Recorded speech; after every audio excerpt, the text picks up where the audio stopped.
नमस्कार दोस्तों, आपका बहुत बहुत स्वागत है हमारे इस YouTube चैनल में। और दोस्तों, आज हम इस वीडियो में बात करेंगे कि हम कैसे as a US IT recruiter या फिर कैसे एक आईटी रिक्रूटर के रूप में ज्वाइन कर सकते हैं और हमें कौन कौन से टॉपिक्स की प्रिपरेशन करना है या हमें ऐसी कैसी तैयारी करना है या किस प्रकार प्रिपरेशन करना है कि हमारा selection as a IT recruiter या फिर as a US IT recruiter हो जाए और हम कम से कम 25 के या 25,000 रुपये की सैलरी हम पा सके।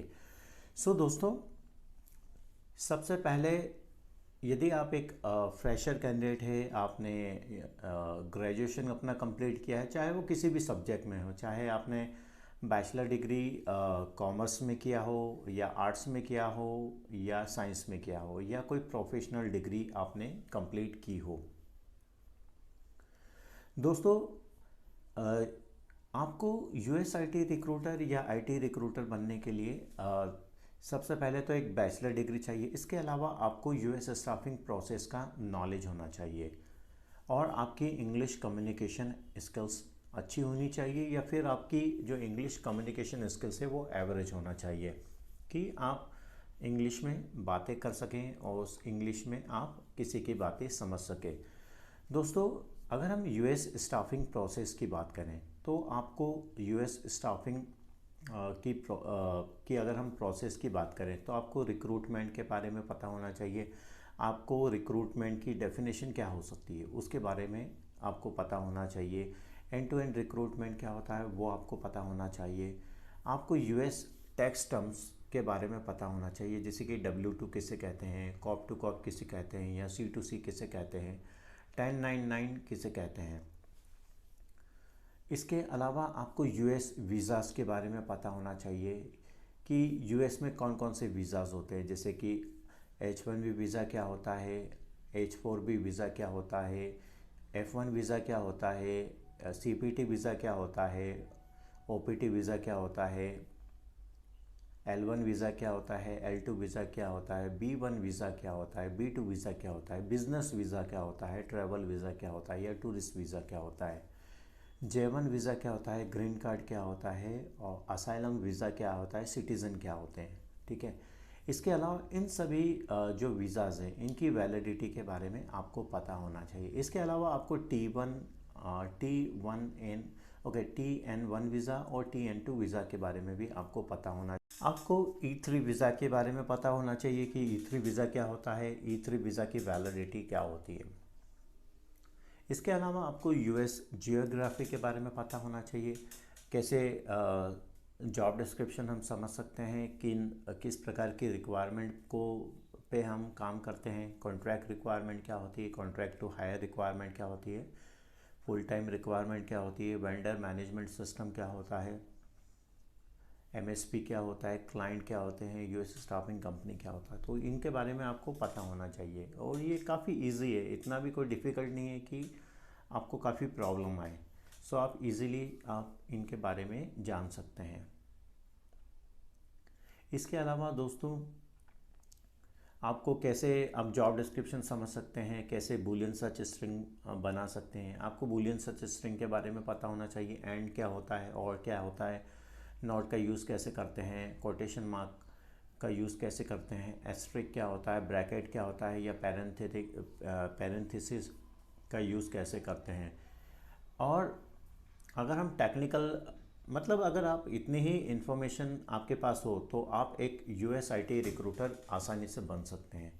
ठीक है, हो सकता है आपको कुछ प्रॉब्लम आए या आप एक हाईली पेड रिक्रूटर बनना चाहते हैं, चाहे आप फ्रेशर कैंडिडेट हैं और आप कम से कम आप 25 से 30,000 रुपये की जॉब पाना चाहते हैं as a US IT recruiter और एज आई टी रिक्रूटर। तो आईटी रिक्रूटमेंट में सबसे पहले तो आपको कुछ प्रोग्रामिंग लैंग्वेज के बारे में की डेफिनेशन पता होना चाहिए। 8 से 10 आप एक लिस्ट बना लें, उनकी डेफिनेशन आपको याद करना। जैसे जावा, आजकल जावा काफ़ी फेमस है। जावा क्या होती है, जावा प्रोग्रामिंग लैंग्वेज क्या है, इसकी डेफिनेशन आपको पता होना चाहिए। पाइथन क्या है, PHP क्या है, रूबी क्या है, पल्स क्या है, अपेक्स क्या है, ग्रूबी क्या है, बैश क्या है, रूबी ऑन रेल्स।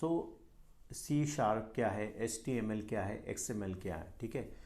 ये आपको सबसे पहले तो प्रोग्रामिंग या SQL क्या है, सबसे पहले तो आपको प्रोग्रामिंग 8 से 10 प्रोग्रामिंग लैंग्वेज की आपको डेफिनेशन पता होना चाहिए, ताकि आप अपने रेज्यूमे में इन्हें मेंशन कर पाएँ। इसके अलावा आपको फ्रंट एंड टेक्नोलॉजीज़ क्या होती है, जैसे कि HTML, CSS, जावास्क्रिप्ट, एंगुलर.js, jQuery, ये इनके बारे में आपको पता होना चाहिए। बैक एंड टेक्नोलॉजी क्या होती है, फुल स्टैक डेवलपर क्या होता है। फिर आपको सर्च स्ट्रिंग बनाना आना चाहिए। प्रोजेक्ट मैनेजर की क्या रिस्पॉन्सिबिलिटीज़ होती है, प्रोग्राम मैनेजर क्या होता है, प्रोजेक्ट मैनेजर और प्रोग्राम मैनेजर में क्या डिफरेंस है वो आपको पता होना चाहिए। बिजनेस एनालिस्ट क्या होता है, IT बिजनेस एनालिस्ट क्या होता है, बिजनेस सिस्टम एनालिस्ट क्या होता है। Business analyst business system analyst में क्या अंतर होता है वो आपको पता होना चाहिए। और आपको डेवऑप्स क्या होता है, डेवऑप्स के आपको टूल्स पता होना चाहिए। ETL क्या होता है, ETLs के टूल्स पता होना चाहिए। आपको 5 डेटाबेसेस के बारे में पता होना चाहिए, 5 NoSQL डेटाबेस के बारे में पता होना चाहिए। आपको 5 RDBMS डेटाबेस के बारे में पता होना चाहिए। आपको डेटा सेंटर के बारे में पता होना चाहिए। आपको बिग डेटा क्या होता है वो आपको पता होना चाहिए। ये इनकी सारी जो डेफिनेशन है, एक एक लाइन की डेफिनेशन है, वो आपको पता होना चाहिए। VMwares क्या होते हैं वो पता होना चाहिए। फर्मवेयर क्या होता है वो आपको पता होना चाहिए। इसके अलावा आपको स्क्रिप्टिंग लैंग्वेज क्या होती है वो पता होना चाहिए। और बिग डेटा टूल्स क्या होते हैं, ERP क्या होते हैं, 5 ERP पता होना चाहिए। आपको 5 ऑपरेटिंग सिस्टम के बारे में पता होना चाहिए। और इसके अलावा अगर हम बात करें तो आपको जो है माइग्रेशन पोजीशंस के बारे में पता होना चाहिए, जैसे Windows migration, cyber security positions के बारे में आपको पता होना चाहिए। .NET डेवलपर क्या होता है वो पता होना चाहिए। सो दोस्तों,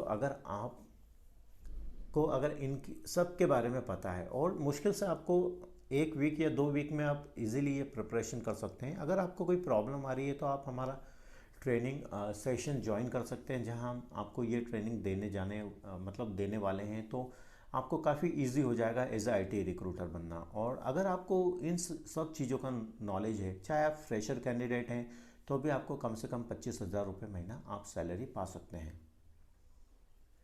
आशा करता हूँ दोस्तों आपको ये वीडियो पसंद आया होगा।